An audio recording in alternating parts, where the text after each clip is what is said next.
तो बच्चों, स्टार्ट करने से पहले मैं आपके साथ कुछ बातें डिस्कस करना चाहूंगा। तो एक बार मैं स्टार्ट करता हूं। ये कुछ बातें हैं जो आपको इन 2 साल की जर्नी में आपको ध्यान रखनी पड़ेगी। ये चीज आपने पहले भी देखी है, परंपरा, प्रतिष्ठा, अनुशासन। बच्चों, किसी भी चीज का अगर मैं कहूं कि कोई भी इंसान अपनी लाइफ में एक सक्सेसफुल पर्सन बना तो उनका जो फाउंडेशन है वो डिसिप्लिन से ही तैयार होता है। तो अगर आपके अंदर डिसिप्लिन नहीं है तो फिर आप पढ़ाई भी नहीं कर सकते। तो किसी भी काम को शुरुआत करने के लिए आपके अंदर डिसिप्लिन होना चाहिए। तो 2 साल तक आप एक डिसिप्लिन अपने अंदर मेंटेन करेंगे।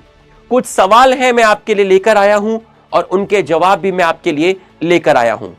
बच्चों, अगर कोई आपसे पूछता है कि इस साल कितने स्टूडेंट्स हैं जो नीट का एग्जाम लिखने वाले हैं, तो आप बोलेंगे अराउंड 25 लाख स्टूडेंट नीट का एग्जाम लिखने वाले हैं। सर, गवर्नमेंट सीट कितनी है? अप्रोक्सीमेट 30 से 35,000 आपकी गवर्नमेंट सीट है। मिनिमम मार्क्स आपको कितना अचीव करना है कि मुझे इंडिया का एक अच्छा गवर्नमेंट मेडिकल कॉलेज मिल जाए? इसके लिए मिनिमम आपको 720 में से 600 मिनिमम आपको स्कोर करना है। बट आप इंडिया के टॉप कॉलेज का सपना देखते हैं तो वहां आपको 715, 720, 710 ये आपको स्कोर करना पड़ेगा। So is it easy to crack NEET? मैंने आंसर दिया नो। फिर बच्चे ने सवाल किया, sir but why sir? Because 3 to 4 lakh students are doing very hard work, so competition is tough. 25 lakh students में से 3 to 4 लाख स्टूडेंट ऐसे हैं जो बहुत अच्छे से पढ़ाई करने वाले हैं, बहुत हार्ड वर्क करने वाले हैं। इनके साथ आपको कंपीट करना है। तो सीट्स आपकी ये है, तो ये इजी नहीं है, ये इजी नहीं है। You mean to say it is impossible to crack NEET? No, not at all. I didn't say, मैंने ऐसा नहीं कहा कि नीट को आप क्रैक नहीं कर सकते। मैंने ऐसे आपसे नहीं कहा। You have to crack NEET. Discipline and have faith in your teachers.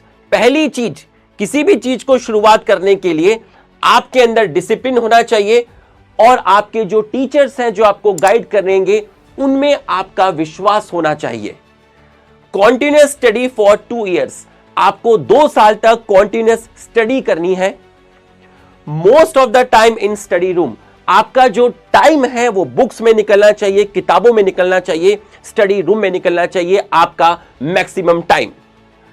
Avoid friends, cinema, party, social site, Facebook, Insta, ये सारी चीजें आपको अवॉइड करनी है 2 साल के लिए।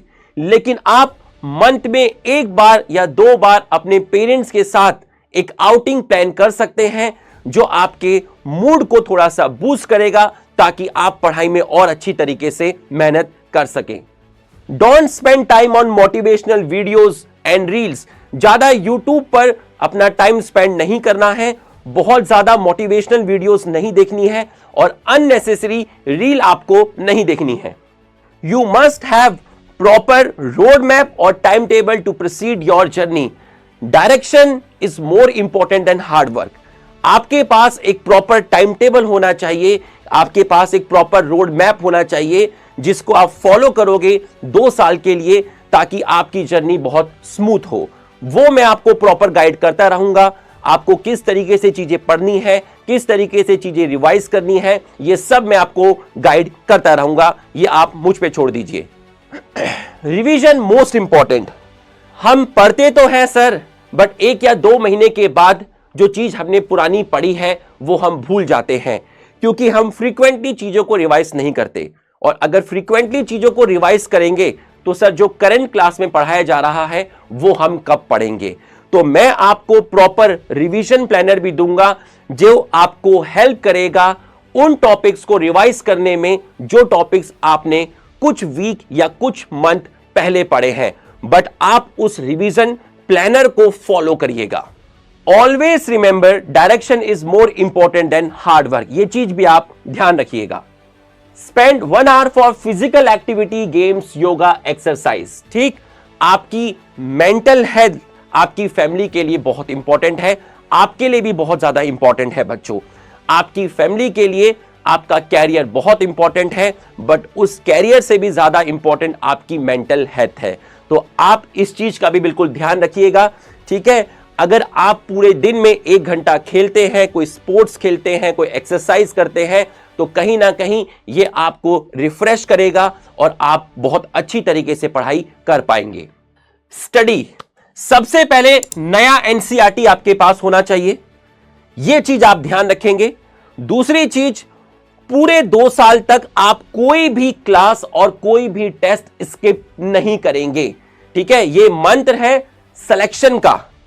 If you skip 1 class then it will affect next 2 or 3 class to understand the things, and if you don't get things you lose confidence or demotivation or backlog। अगर आप एक क्लास छोड़ते हैं तो उस क्लास का जो टॉपिक होता है वो नेक्स्ट क्लास से रिलेटेड होता है, तो ऐसा हो सकता है कि आपको आने वाली 2 या 3 क्लास समझ में ना आए, जिसकी वजह से आपका इंटरेस्ट कम हो जाएगा और आप डीमोटिवेट हो सकते हैं और आपका अननेसेसरी बैकलॉग क्रिएट होगा।